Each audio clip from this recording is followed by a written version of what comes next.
What? Hey everybody, you're listening to the Wombo podcast. I'm Chip Monk, and with me as always is the Mr. Gimpy.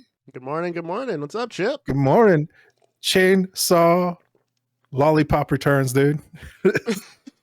Fuck are you talking about? You can't just, I don't know. just throw topics out.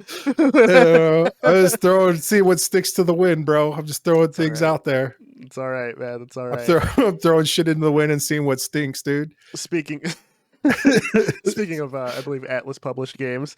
Actually, maybe D3 published Lollipop Chainsaw. I've finally got into the OG Catherine, dude. Like they got you, huh? Yeah, man. People love that game. I never saw the appeal. It's fucking incredible, dude.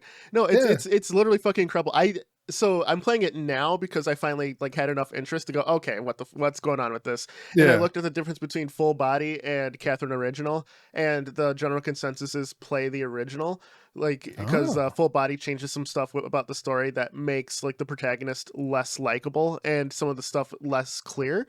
So it's doesn't it always give you kind of a bit of a choice though? It's a decision tree. So maybe the protagonist didn't become less likable. Maybe you became less likable with the choices that you made. I've read the difference. It's legitimately different writing and stuff that they did. Well, maybe it's localization too, because I think I haven't played the game, but I'm isn't he supposed to kind of be a cheater or something as well? Yeah, he's cheating on his girlfriend. So he's kind of already a piece of shit, a poss. Yeah, but it's different enough where the Full Body is a retelling of it, so it changes some stuff where people were you're I don't get it. I just wanted to cheat on my girlfriend and feel guilt free about it, and this game's got me feeling like an asshole about it. No, you still feel guilty. Feel guilty. That's fair. In both. I feel there's a lot going on if you're already in that situation. Right. But now you're in a puzzle dreamscape, dude. The story is so much fun and interesting, and it really grabbed me.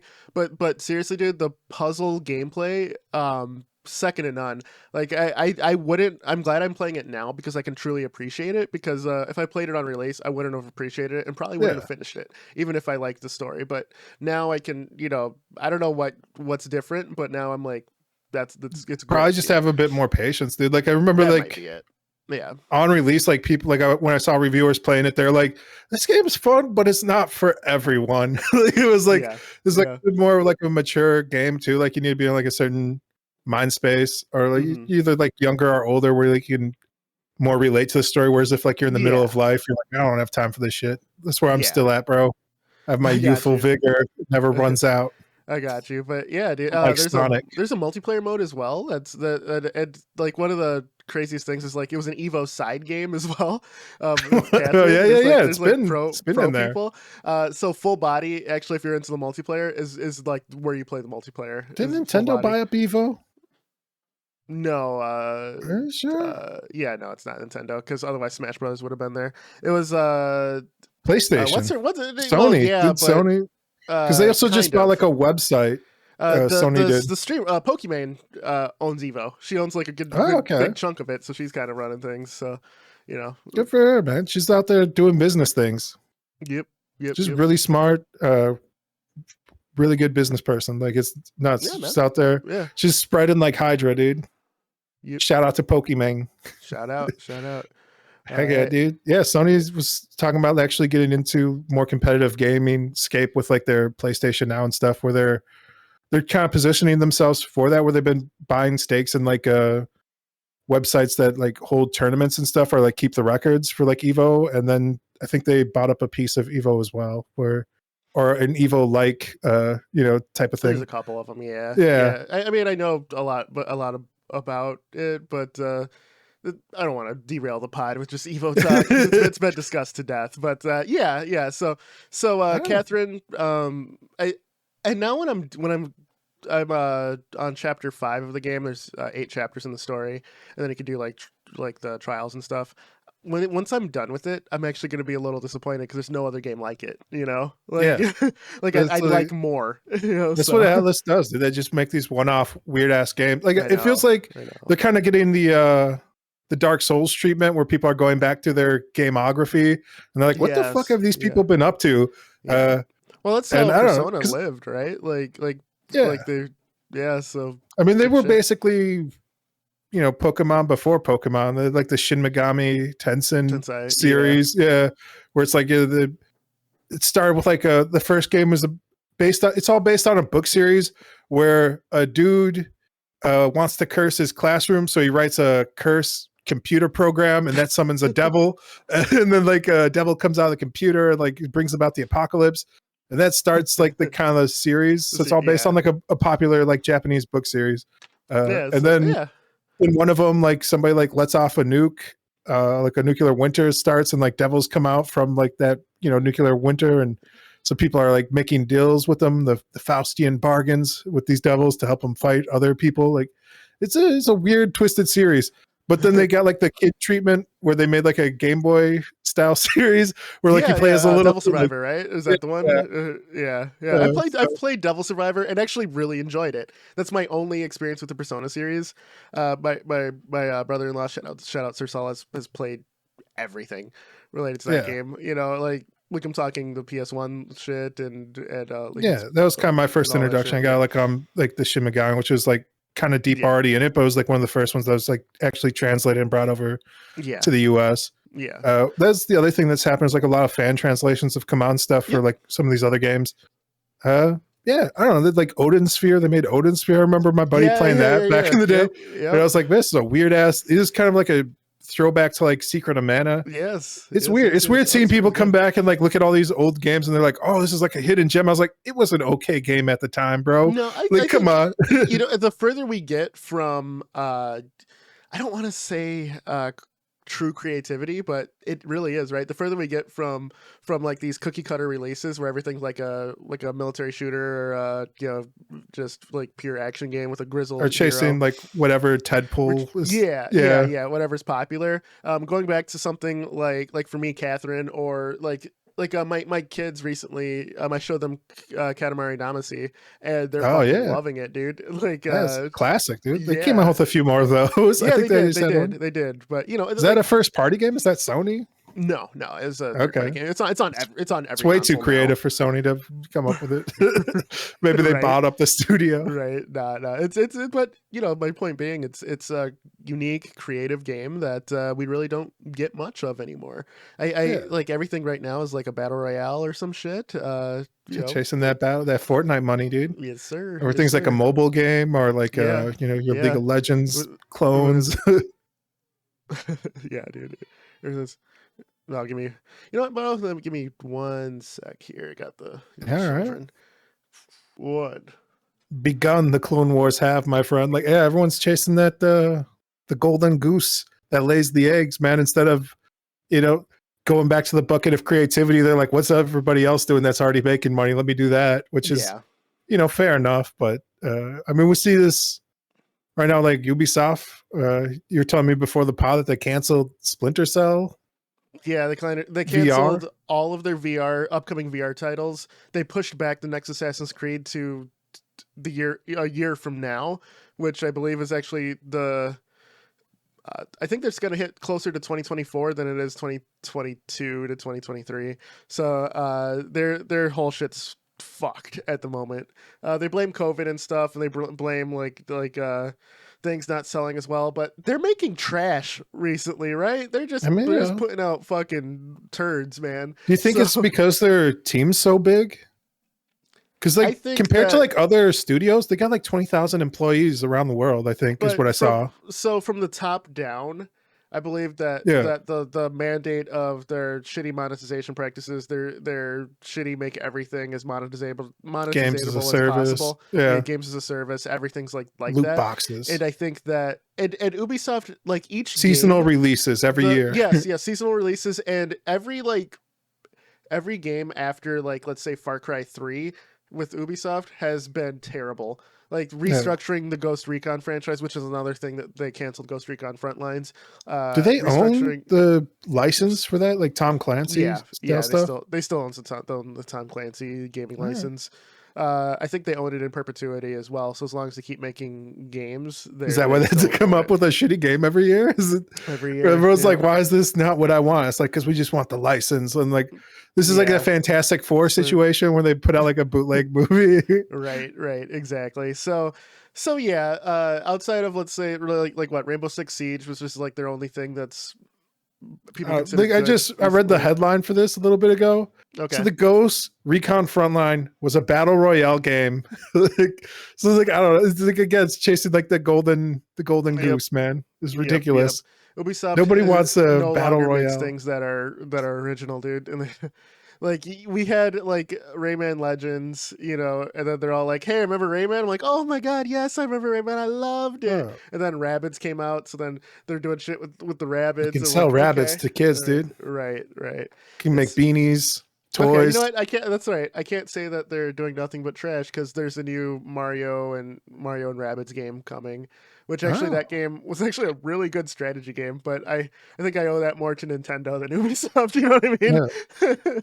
That's fair. Yeah, Nintendo does not slack. If they partner up, they want your A team. Oh yeah, and they're bringing their A team. Nintendo is not afraid to just drop the hammer, dude. Yeah, so. They will drop you too. They'll be like, all right, this ain't working out. Peace. Yeah, like the Zelda Dynasty Warriors kind of mixing games are actually really fucking good. The Hyrule Warriors or whatever. They push that hardware to like its limit. People are like, holy crap, Nintendo Switch can do some stuff. I didn't even know it. Yeah, they're doing that the same treatments with Fire Emblem, and fucking just great, dude. So, I have been telling everybody about the Splinter Cell VR game who will listen to me. Everyone's like, I want a new Splinter Cell. I'm like, it's coming in VR. It's gonna be great. No, I was wrong. My bad. I'm sorry. Yeah. dude, like Ubisoft keeps playing with my emotions on the Splinter Cell shit. They added Sam Fisher to fucking Rainbow Six. I'm like, oh shit. They added like missions for him in the last Ghost Recon game. I'm like, oh shit. And is the spy genre just kind of dead? Good point. Maybe it is. I can't think. I feel like the new Perfect Dark game's coming. So I mean, okay, maybe it'll be like a renaissance, a revival. Yeah. Okay, so shout out to our boy Avalanche. Where I was just watching his videos about like shitty Resident Evil remakes that people throw up. Hell yeah. And it was volume 3, so there's a lot of like Resident Evil clones out there. He's like, we need more survival horror games, and nobody's making them like in the classic sense. There's like a bunch of weird indie ones that nobody really talks about or knows about too. Like horror games went through this horrible phase, and horror games kind of mirror horror movies, right, in terms of copycat syndrome and Chasing the Dragon kind of a thing, as like an industry-wide thing. So when you have one horror game doing well, there's like 16 other things that copy the exact formula. The Five Nights at Freddy clones. Exactly. So every horror game, it seemed, that was getting any kind of clout were streamer bait, right? It's like no combat bullshit where it's just like no combat and waiting for a jump scare. Fuck all of those games. So whatever. My role playing the victim. Yeah, exactly. So outside of the Outlast games, I typically don't like that style of game. The other one that I liked was Amnesia. I liked that series as well. That's fair. Those being the exceptions, but there's a lot of just like shovelware 2-hour-long games that are just jump scares, and then you're done. Just watch a streamer scream. But I forget what we're talking about. Do you feel that Ubisoft can right the ship at all? Not with their current leadership, no. Damn. It's kind of like what Unity's going through. It keeps getting worse. Oh my god! Yeah, we're a game dev, dude. We can talk about that. But for finishing up the Ubisoft thought here, with Ubisoft's current leadership and current like just business doctrine, no, they cannot right this ship. I think that they will release games that are good, but they're going to be sparing. And as long as something like the current bastardization of Far Cry is selling, the current bastardization of just fucking every franchise they have, man, like just this weird monetization model and weird like shoehorning in open world shit, empty open worlds too, or just like with random ass like fetch quests and stuff, man. It's like it can only spell doom for them. For me, that's one of the things that I've learned as I've been map making this week is like just getting the most out of like a play space, or where I'm like, all right, I'm a person, so I'm not going to make like a huge, like wide sprawling level, like as my first banger. But I was like, if I could just make like a small, tight map that like feels good to play and has like a lot of stuff in it, and like just kind of using like first design principles of like reusing space where you're like doubling back or tripling back to like the same like player space like in corridors, but have things in there that make it feel useful. You can get a lot of gameplay like out of a small area if used properly. Whereas like you could have like a giant open area and have the same amount of gameplay, but it feels like way less just because of how wide it is. But like it would still take the same amount of time to traverse and travel, like in the same, like if you just squared up that space and then like move those objectives in a meaningful way in the environment and use it, but it's weird, but they're like, we gotta get it bigger. Everything needs to be bigger. That equals better, right? Yeah. They're artificially inflating the playtime too. It's like this: your game takes like let's say 12 hours to beat, right? Fine, if it's good, who cares, right? But then Ubisoft's like, well, you can take in like 30 more square kilometers to this game, make boring ass fetch quests and backtracking, and now the game's a 25-hour game. What's up? Yeah. Put it on the back of the box, man. Exactly. I think there's a lot of really talented people over in Ubisoft, a lot of great creative teams. Sure. I think they might be successful in spite of the horrible leadership, just because there's so much talent over there. Like I said, they got a lot of people. So like, I'm sure it's like I'm sure they haven't done a company survey, but I would say most people are not satisfied with like what they're doing, like in that company. It's just definitely like a top down type of like, how can we keep increasing profits? But you can only do that until like it starts imploding in on itself. Like I said, like a lot of the goodwill they has like been burning up with like pulling a lot of their games off Steam and stuff. But I think that's just kind of which way the wind's blowing with the forever online type of model, especially when you try and run your own service. Like there's going to be hiccups along the way that you don't necessarily think about, like especially if you're thinking quarterly profit, where you're like, oh, we'll just close it off. Nobody's using that. And then it's like, I don't know. It's become more in the forefront because I have games right now on my Steam account that you can't buy anywhere at all anymore. Like the studio went under or whatever. Like there was lawsuits, and I just have like those games. And I was like playing a game, and I was like, I don't think anyone's ever seen this game because I haven't seen anything about it. And I was like, it's weird. It's weird that I just have like a relic to a game that like it no longer really exists in any format other than this weird digital purgatory. So I don't know. There's definitely like learning along the way, and then there's like more just general knowledge that's spreading, right? Like awareness. Like Steam actually puts on there like, hey, we're taking this off our store at this time because like the service is going down. Whereas before they would just quietly pull things from the store and like you would never know about it. So it's to be fair, it's never Steam pulling it, right? It's always like the publishers. I mean, Steam barely makes any games. Let's be honest. Like they make really good games, but they compared to like on aggregate to the amount of games they have, like they basically work as a middleman as a service for publishers. So yeah, I mean, I've heard the same problem with Steam, with Valve, with Team Fortress 2, because people are like, hey man, when are you going to do something about the bots? Because they have like a huge bot problem right now. And then like, I guess like leaks from the inside so that they made the tooling to port that to like the newest version of Source and like update the game and fix it. But the problem was they couldn't figure out how to get the community stuff over. And so they're like, well, we can't kill the goose that lays the golden eggs. So we're not going to do that.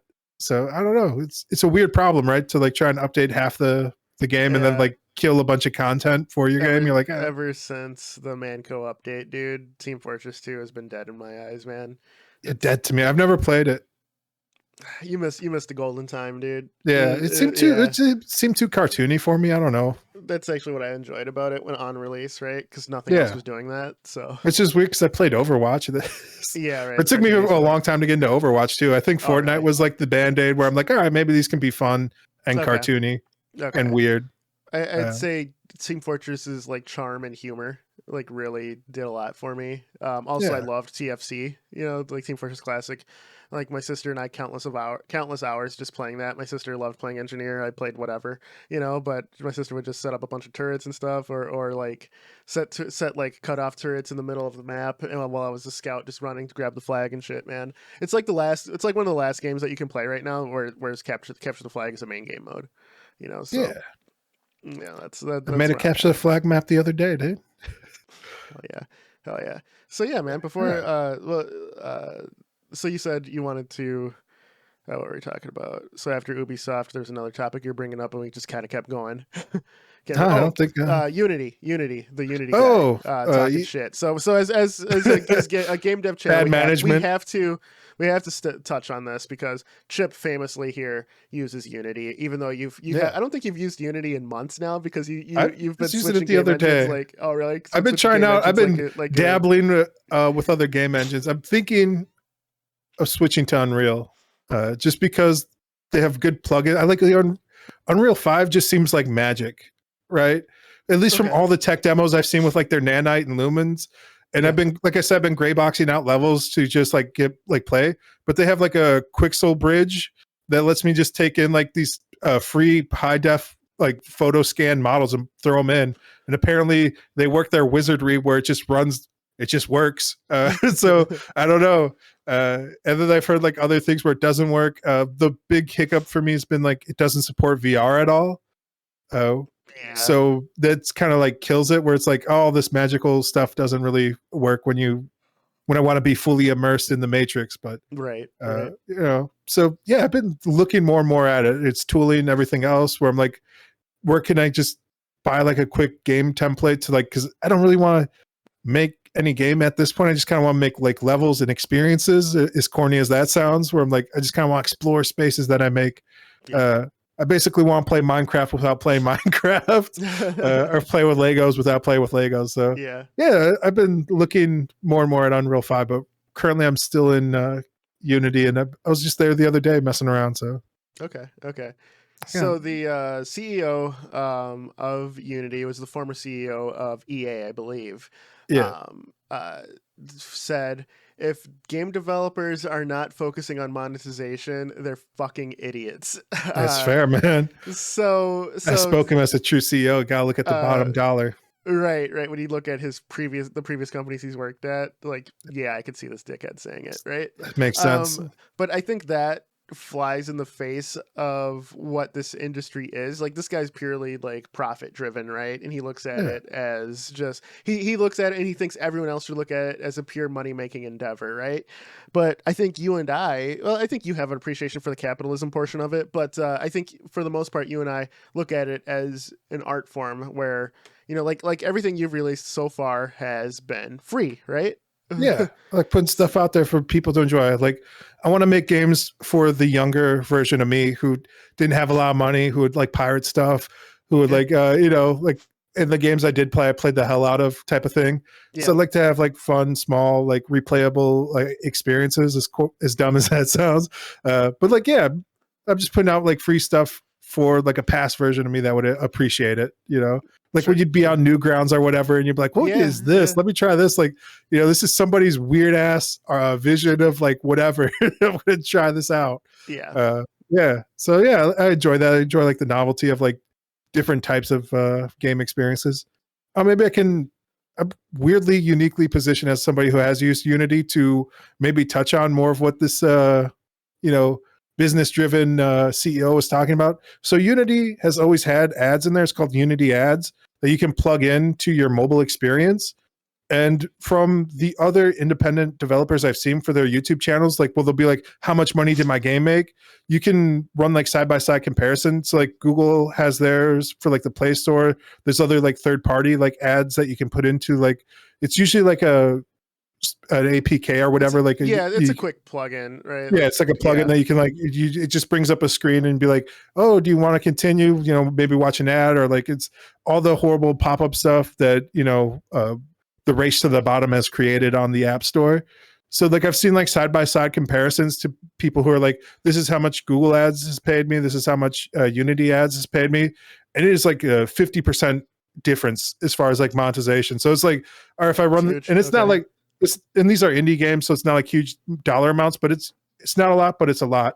So it'll be like, I made like $250 with this, whereas Unity ads in the first 3 months I only made like $40.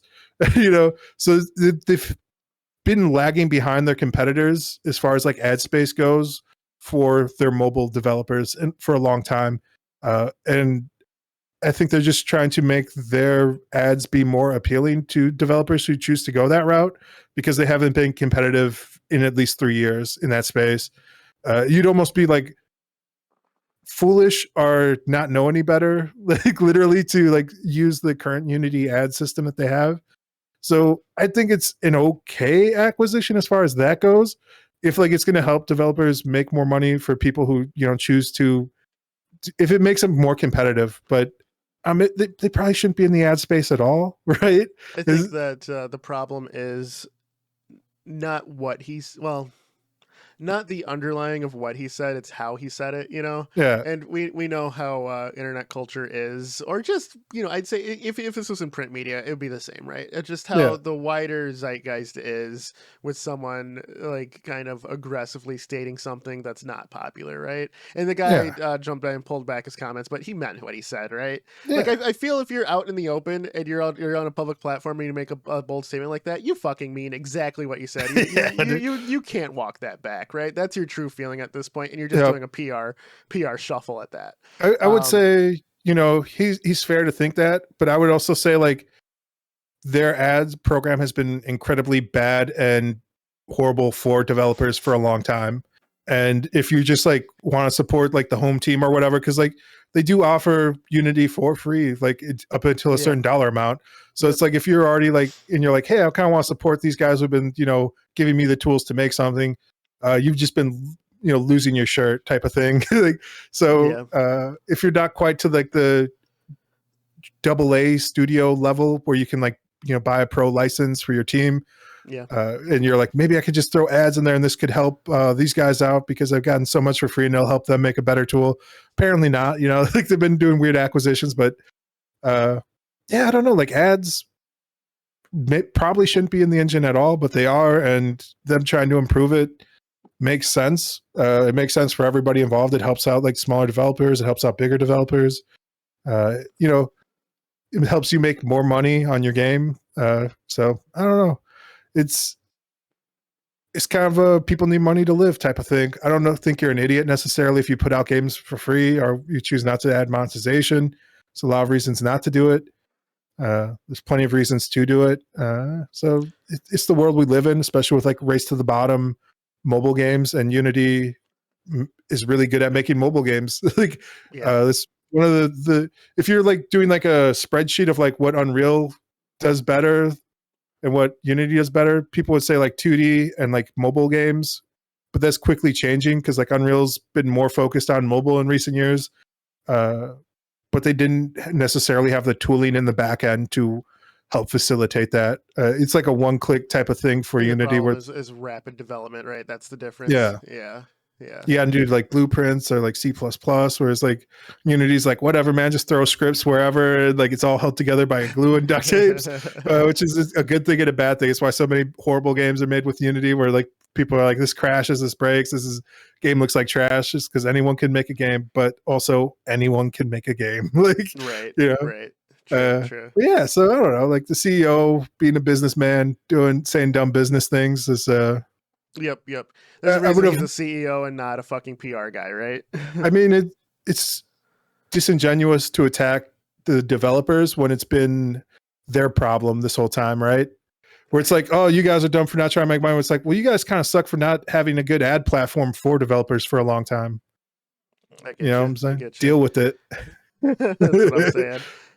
So the next thing I wanted to update everyone on. You're wearing sunglasses indoors? I got my AR glasses, dude. Like, these are them, man. All right. So those of you just listening, I got the Nreal Airs.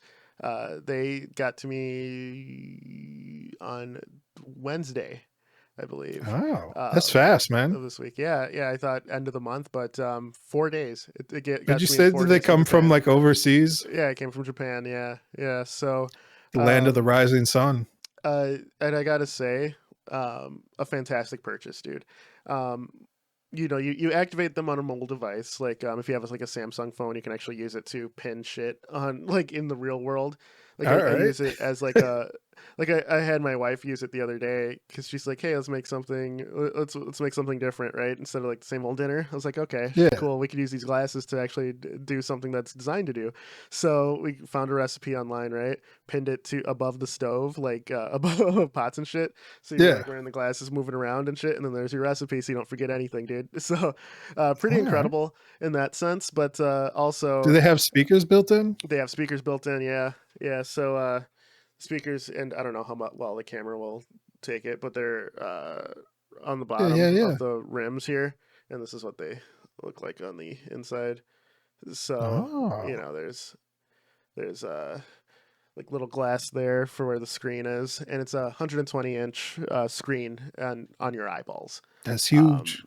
And the speakers are actually surprisingly good. It's they're open air speakers, so the sound sounds really full. I've watched an entire Netflix comedy special on it. I've been playing through the game Catherine, actually, on the deck with that. I've played the Cycle Frontiers while I was in bed at like 2 a.m, and I was playing it on the Steam Deck. And as I was mining some stuff, for those of you who play the games, a Strider came up after me and started attacking me. So I started running away. There's like 7 of them chasing me, and I'm firing at them with a pistol. And I was kind of fine tuning my controls for the deck on the Cycle, so I enabled gyroscopic aiming and stuff like that. So as I'm trying to like get it but also not die, this guy walks up to me and goes, "You good, bro?" Because like no one dies to like a bunch of Striders, right? they're like the run of the mill enemy. And the Steam Deck has a mic built in that's actually really fucking good. I go, yeah, dude, I'm on the Steam Deck. I'm trying to figure out my controls. So he came up and helped me. And my wife, who was sleeping next to me, gets up in a start going, "What the fuck? Who are you talking to? Who's in our room?" I'm like, "Oh, I'm online." And she goes, "You can't just start talking to people in fucking in the darkness." She's like, "I opened my eyes and your fucking eyes are glowing and you're talking to someone." She's like, "It's the scariest thing I've ever seen." So, so that happened. But yeah, dude. I have to say, absolutely incredible. Supports this whole conversation is being picked up by the Steam Deck as this guy's fighting the Striders. He's like, "Dang, bro, dude. Sounds like you got some more problems with the Steam Deck." It's push to talk. It's push to talk. So I just imagine it could be great. Right. But yeah, dude, Steam Deck still going strong, still loving it. The AR glasses with the fucking 120-inch screen in front of me, just making everything that much better. Gotta say, man, AR is absolutely incredible. And the next time we chill, you're gonna try it out, dude. It's for sure. It's fucking incredible. I don't know. I'd like the VR, the Oculus, because I do the same thing where like I'll have like an Xbox controller plugged into that. Yeah, I'll just be laying in bed playing like like Final Fantasy or something where I'm like, let me just lay about. The difference between this and your case, right, is the weight, really. Yeah. The weight and like there's a little cover I can put on to make it black in front so you don't see it in front of me, but you can actually see through it too. You know what I mean? It's one of those things where it's the best of both worlds. Yeah, exactly. So I think that technology in AR is. I've been sleeping on it, honestly. When Google Glass first came out, when I was in high school, myself and the professor were talking about, "Oh shit, this is pretty dope, actually," right? But we didn't really see a true use case for it. And now with me actually purchasing these, and my wife goes, "Buy me a pair," because she was absolutely impressed by it. So I got to say, if you are getting the Nreal Airs for specifically the Steam Deck use, the actual company that produces it, Nreal, is working with Valve to make it even more seamless as possible. So, it can only get better. There was an issue, I guess, with it running games at 30 frames when you're plugged in versus like 60. And it's a pretty easy config change in Linux to get the full 60 frames. But Nreal's working with Valve to make that work around standard out of the box. Yeah. So dude, I can't speak highly enough of those things, man. Yeah, in the future, man. It's intense. So my first, it's one of the main problems I heard people for why VR wouldn't take off is because of the full cover. Yeah. And they're like, this doesn't make sense. Like, you're going to be running into shit, or if you have kids and you have to keep an eye on them. Yep. Like, you can't just have like blackout curtains on your face, dude. Like, you don't understand. Like, this does not fit like most people. But like, AR seems like a happy middle ground, especially like where the technology's at now. Finally. Yeah, man. Yeah, where it's like you can still kind of keep an eye if like if the kids are running around, but you can also like be fully immersed. So here's the ultimate parent use case, right? My son's favorite movie at this point in time is Chipmunks 3, Chipwrecked. Yeah. And he watches it back to back to back to back to back if we let him, right? So of course, why wouldn't you? It's Chipmunks 3. I was cooking dinner and I'm waiting for it to get done. So I was like, okay, we can sit down on the couch. We can watch a movie because it was starting to rain outside. So I was like, okay. So obviously my son goes, let's watch Chipmunks. I was like, all right. It's his favorite movie of all time. So I put it on and I don't want to see this movie for like 90th time. So I grabbed my Steam Deck, put the AR glasses on, sat back on the couch and just played I was playing this game called God's Trigger, right? Which is basically like Hotline Miami, and it was great, dude. Like I was there, I was watching my kids, I was still fully attentive to them, to their needs if they needed anything, and I was being entertained on my own device, and not having to watch Chipmunks. You know what I mean? Yeah, so it was gamer parents with the Steam Deck, look into the Nreal Airs. I gotta tell you, man. We're I've just been saying I'm obviously not getting paid by them because we'd have a much more sophisticated podcast if I was. But I'd say real world, man, fucking incredible, great purchase for me. This is like the time I mentioned next month too. So the Amazon Luna Air, bro. Now all I get is ads for it, dude, everywhere. Really? Oh yeah. No. They got the algorithm, bro. The algorithm. Install, dude. They're like, oh, so you're interested in the Luna? And I'm like, God damn, no, I'm not. This thing looks terrible. But like, yeah, they've been hitting me with commercials where like your exact scenario is like their commercials, dude. Where they're like the one sister's like jumping in front of the TV and they're like, now you can just play it on your phone, bro. And I'm like, I don't want this. Like, I don't want Luna Air, bro, on my phone, dude. On my Fire tablet or whatever, dude. Right. Yeah. It seems like an okay free value add but then you got to install the spyware. It's a thing. Right. Incredible, dude. Yeah, but man. yeah, man. I gotta say, let me update everybody on my game deving side too. Oh, yeah. What you been up to? What are you making? So you're making progress. Yeah. This is stealth game I'm gonna work on again because I have a lot of time off coming from work very, very soon because my big project's done at the end of this quarter. Well, not quarter, I'd say month. So I have more time for game dev. So I've begun stitching together the assets for the recurring background for my auto runner. So that's done. I have begun animating. Is it playable? The kids' attacks. As of right now, I just have like the static motion just running. There's no obstacles yet. But I just got that working, and I'm making the levels stitched together like more seamlessly because you can tell what's there. Yep. So I'm restructuring the array and stuff. So for you, Chip, I imagine if I actually, my plan is to work on it this afternoon. If I work on it the next day or two, by next Saturday, I'll probably have a playable build for you.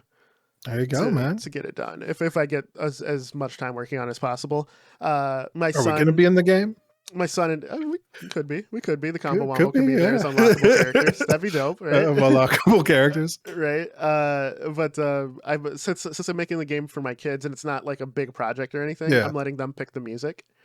Oh, okay. So my son picked out his soundtrack. The song he picked is pretty dope, actually. So that'll be fun, man. So it's been fun getting into a project that I'm not like. I don't want to say too passionate about, right? Because I'm having fun making it, but not something that's like that was like an idea in my head where I'm like, okay, it needs to be exactly like in my head and perfect, right? This is just like I don't really play auto runners myself. My kids just enjoy them, so I'm like, oh, it'd be cool if they had their own avatars in this game. Yeah. So, it's been fun just to kind of shoot something out real quick. So it is definitely spurring that creative creative mojo, you know what I mean? Just getting it going. So I found myself having my old sketchbook around for like just drawing out levels and stuff. So this is so like work on the stealth game is actually continuing just day to day because I'm already in the game dev space. You gonna put Unity ads in it? Fuck no. No. This will be a free, just enjoy, you know. So, your family to enjoy. Yeah, I get it. Yeah. For the autorunner, I've been sketching stuff, man. Yeah. It's been good, man. I think if you enjoy it, Chip, I'll probably just replace my kids with us, and we can just throw it on somewhere, you know, just if people want to try it out. So that's what's up. It'll be interesting, man. So you've been getting into the journaling, sketching, living. Yep. I've been back in it, dude. It's like I feel like John Wick, dude. Like, I guess I'm back. Yeah, I guess I'm back. Exactly, man. That's fair, man. For sure. It's been. I've been messing around in Trench Broom still. I've been building basically like a level a day on there, like just like a room or a map type. So rapid creation is definitely a thing, huh? Yeah, it's really fast and efficient at what it does. Like I'll show you some of the maps I have after this, maybe. Yeah. It's going quick. Of Deck 16 from Unreal Tournament. Fucking baller, dude. You got the sight lines perfect from sniper point in mid, and it's the beauty of the grid base layout system from Trench Broom, dude. Like it's so fast to like gray box out things, dude. Like I've made like a few other, like some maps don't make sense. I've made a couple of design crimes, as I call them. Like I have like a situation where I built like 2 pillars in the corners, and then I was like, oh, it'd be kind of cool if I could put like a ramp up there. But then I realized it was like too close to like the door or like the other pillar to like have a proper slope. So it's like, all right, well, I'll just build like a platform across these 2 and then like have a ramp down the middle of the room, which like made horrible sight lines for above. But the second thing was like after that, I was like, all right, if I'm going up to the 2nd floor, I might as well go up to the 3rd floor on this. So then I made it like another ramp down the middle of the room above that. And then I was like, all right. And then I was like, wait, but that's really bad sight lines. So now what I'm going to do instead is take that slope from the middle of the room and move it to the side, and then I'm going to add a pillar down the middle of the room so you can't shoot people as a try to stop. and then I was like, all right, but a pillar down the middle of the room doesn't make sense. So what I'm going to do is build out a box underneath the pillars so that people can go through a tunnel. Dude. Oh, good guy. It went sideways fast, but like I didn't have like a design plan going into it. Yeah, it was like I was just doing this fast and loose. So Chip and I could joke about this because we both are really into level design, and any level designers who are listening to this, hearing that, you could hear like the trash spew from Chip's mouth at that point. But dude, like I'm thinking about like having fun with it. I'm glad it's fast. I definitely am thinking about like first design principles of like line of sights, objectives, capture points, choke points, and then like I'm approaching it things from that, and then like I know like things are bad as I'm doing them, but I'm like, well, I'm already this deep. I might as well. It's like a fun creative process too, where it's like I know this is a bad design, you know, in air quotes, but how could I solve this? Like, what things can I do in here aside? Like, if I had to make this work, how can I do it without scrapping this whole map, type of thing, or like changing the floor plan? Like if I was like on a bigger team and they're like, all right, we locked in this floor plan and we only have like this many assets that we can use. You got to figure out how to make this work. It's like, oh shit. All right. How can I do this where it's like not a completely bad disaster? Yeah. Okay. So like, I don't know. It's kind of fun. Like thinking about like from that level, at the end of the day, I should have just made the thing bigger. So the slopes could work, but whatever, man. It's been fun doing that. I finished up the RPG Maker map. I sent that off to the professor. Got like a whole world. Yeah. Let's let me just say, those of you who've been following us, Chip has been participating in the RPG Maker game jam that's due. Actually, at the time of this recording, when this episode goes live, it is due. So my part's done. Yeah, so hands Chip, up. tell us how it goes, man. I'll let you know. I haven't heard the professor if he's working on it at all. But I handed him the project files. I gave him what I had. And I was like, here you go. It's playable. there's no gameplay in it right now. Like it's just kind of like an empty void world. So did you do just the map design, character design, all that? Do you have like battle systems or anything, inventory management? That's all the professor. Okay. He's systems. I was the art map. I gotta do the monsters still, which is just like a quick paint over because we decided like they're gonna be corrupted into like shadow monsters. Oh, so it's gonna look so it's super easy, and like I just gotta add like some swirls and make them look cool, and it's kind of like a Pokemon style aesthetic, so it'll be from their back, so it won't even be like too much design. Just more of like literally silhouettes of like other monsters that are gonna be in the game. I'm excited, man. As I said at the beginning of the year here, start of season 3, my goal was to, when getting back in game design, get a game out underneath my belt and participate at a game jam by the end of the year. And you're doing it, man. You're doing it. I'm happy. I'm out here living it, bro. And I'm looking forward to seeing it done, man. So is this being released underneath your branding or the OG, the you and Professor company? I don't want to mention it here.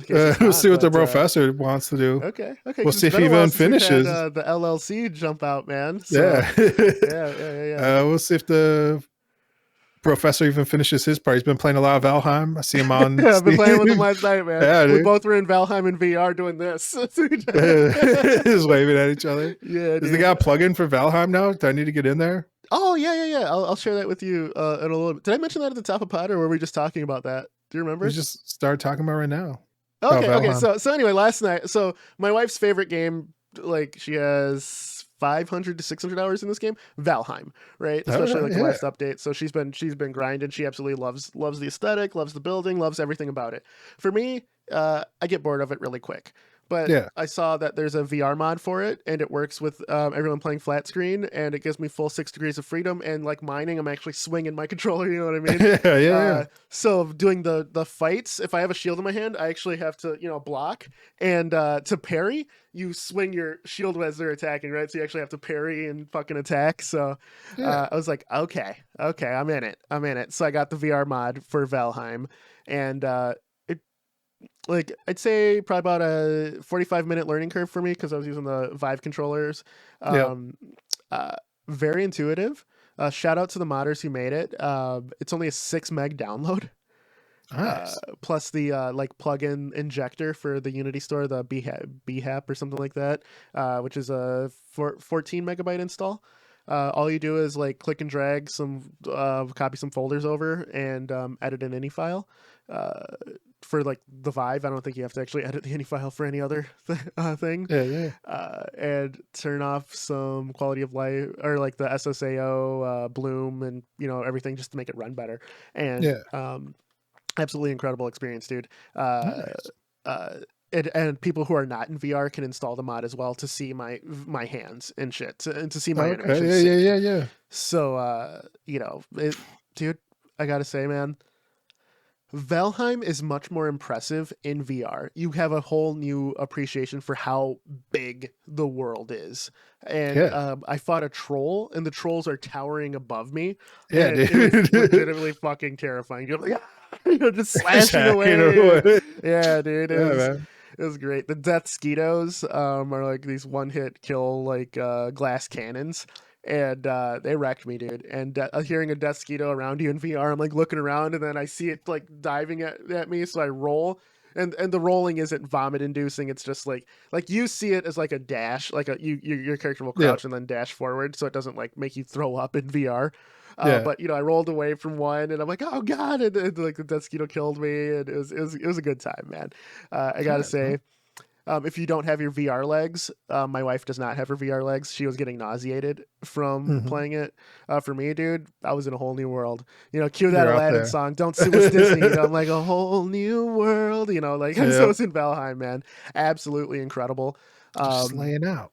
Yeah, the flat screen to VR modifications are, dude. Like I said in previous pods, I'm saying it now. God's work, dude. God's work. Yeah, just modders are out there doing it, dude. Another mod I want to try. I don't own the game yet, but Outer Wilds. Apparently, it works so well that people just assume that the developers will integrate it because of how well it works in VR. I think they did that for No Man's Sky too. I think there's a. Did they actually integrate it? I don't think they integrate, but there's like a mod, and then there's their own thing. Okay. Yeah, I hear No Man's Sky is incredible. I think they're integrating it for PlayStation VR, but not anything else. Maybe, I don't know. Okay. There's VR options out there though. To comment on it, but it's nuts. Yeah, the Resident Evil VR, dude. I finally got around to it. Oh, damn, dude. I know you don't really like horror games, but I know you like Resident Evil. Yeah, I like the survival. Dude, I think you have to play it, man. Oh, like, damn, honestly, really? Like that way though. Don't play it any other way. But in VR, I'd love to hear your experience with it, because it's a mod, so you're not going to have the interactability of made for VR things. You're not going to pick up a cup or have that Half-Life Alyx experience, but there's something about being in a familiar world in VR where it takes your memories of this and of how to play it and really just flips it on its head, man. It's